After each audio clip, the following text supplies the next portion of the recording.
Bienvenidos amigos y amigas de YouTube y al universo que venís a este canal a informaros bien sobre el apasionante mundo de la tecnología, y en el día de hoy vengo a dar una advertencia a los futuros compradores del MacBook Pro modelo M2 Pro o el MacBook Pro modelo M2 Max, debido a que ya tenemos los benchmarks por parte de los medios que ya tienen los equipos y reviewers los cuales ya tienen los equipos, porque Apple les ha enviado los equipos antes de su lanzamiento, que recuerdo que será este viernes. Con lo cual, si no has comprado el equipo, todavía estás a tiempo de obtener toda la información necesaria para hacer una buena compra. Hace un par de días vimos los benchmarks del Mac Mini, que los tienes por aquí arriba, ¿de acuerdo? Donde ya expliqué las virtudes del Mac Mini modelo M2 Pro, un producto altamente recomendable, y ahora vamos a ver desde el punto de vista de los videojuegos, porque tenemos la comparativa gráfica del Tomb Raider, de los diferentes modelos de chip de Apple, ¿ok? Vamos a ver en pantalla los diferentes ordenadores que se han puesto en estos tests. Comenzaré mostrando el test del MacBook Air modelo M2 del año pasado, con 8 GB de memoria unificada, 8 de CPU y 10 de GPU.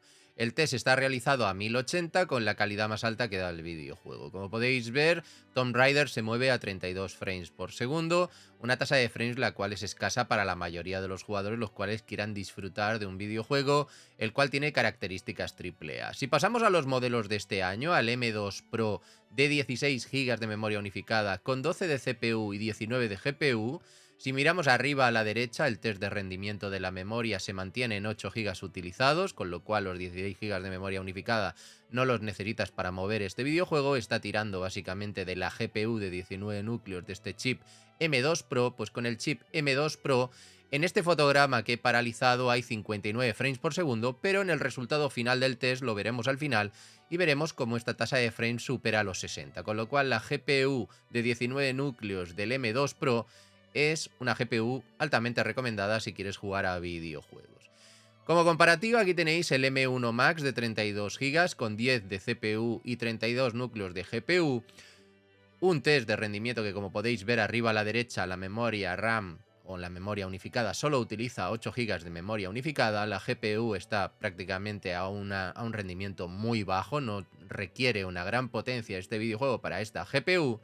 Y la tasa de frames se mueve a 87 en este fotograma, y luego veremos que se supera en el test final de rendimiento. Y por último tenemos el MacBook Pro M2 Max de este año, con 32 GB de memoria unificada y 38 núcleos de GPU, el cual, utilizando solo 8 GB de memoria unificada, como podéis ver arriba a la derecha, da una tasa de frames en este mismo fotograma de 105 frames por segundo. Pero veremos ahora la comparativa al finalizar el Geekbench del videojuego de Tomb Raider. Y como podéis ver, los resultados saltan a la vista, ¿de acuerdo? Si tenemos en cuenta la generación de M2 base con 10 de GPU, tenemos 30 frames por segundo. En todos los casos, el ordenador va a utilizar 8 GB de memoria unificada para mover el videojuego, como se ha podido comprobar en los test de rendimiento. Si cambiamos al M2 Pro con los 19 núcleos de GPU, aquí la cosa cambia, porque pasamos de 30 a 67 frames por segundo.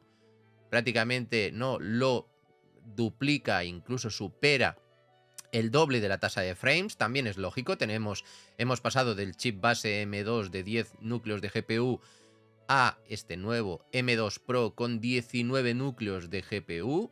En este caso sería una comparativa del MacBook Air M2 base con el MacBook Pro M2 Pro con el de 19 núcleos de GPU.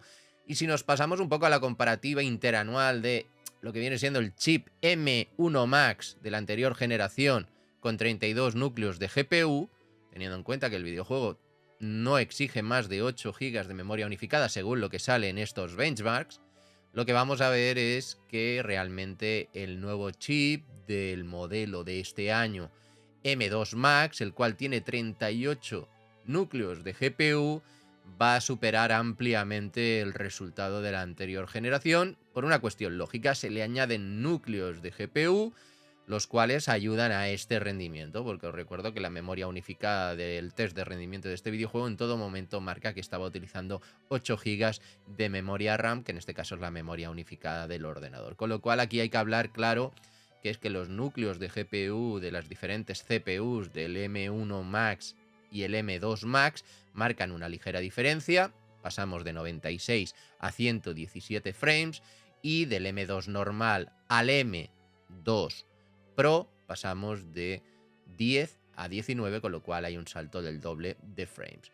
Como conclusión final de este ejercicio de ver la resolución, tasa de frames a la cual se pueden mover los juegos en los ordenadores de Mac, a expensas de que lleguen nuevos títulos los cuales exijan más a estos ordenadores, cualquiera que compre un chip que haya pasado del M1 Pro al M2 Pro, técnicamente ha conseguido un salto cualitativo en cuanto a rendimiento, y dentro de lo que es la compra de un dispositivo de Mac, hay que entender cuál es el movimiento más inteligente por parte del comprador. Si necesitas utilizar más rendimiento en el ordenador, probablemente con el chip M2 Pro y una inserción de mayor memoria unificada, podrás tener un mejor resultado y por lo tanto, para tus tareas del día a día, creo que va a ser la mejor opción sin lugar a dudas.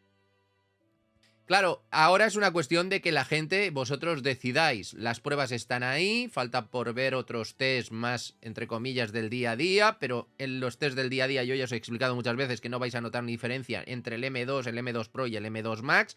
Tareas del día a día de ofimática, ver vídeos, navegar por internet, no va a haber ninguna diferencia. Rendimiento gráfico a la hora de renderizar vídeos sería el próximo paso a analizar dentro de las comparativas. Pero en el día de hoy, viendo el rendimiento de los tests, de estos tests empíricos que son los que te dan los propios videojuegos, como podéis ver, en el Shadow of the Tomb Raider o en el Tomb Raider no ha habido ningún tipo de, entre comillas, duda. Los modelos M2 de este año son un salto cualitativo y cuantitativo en cuanto a potencia, ¿de acuerdo? Respecto a los de la generación anterior, ¿ok? Bueno, pues hasta aquí el vídeo de hoy. Por aquí te dejo un vídeo anterior y si no te lo dejo aquí te lo dejaré al final con el botón de suscribirte para que tengas información fresca del mundo de la tecnología. Dentro de nada se vienen otros vídeos tanto de Apple como de otras marcas como de Samsung que presentarán nuevos productos. Y yo sin más me despido recordando lo que os digo siempre: separaros de esta locura de YouTube, la cual está dividida entre Panigators que a veces nos dejan ver la realidad. ¡Hasta la próxima!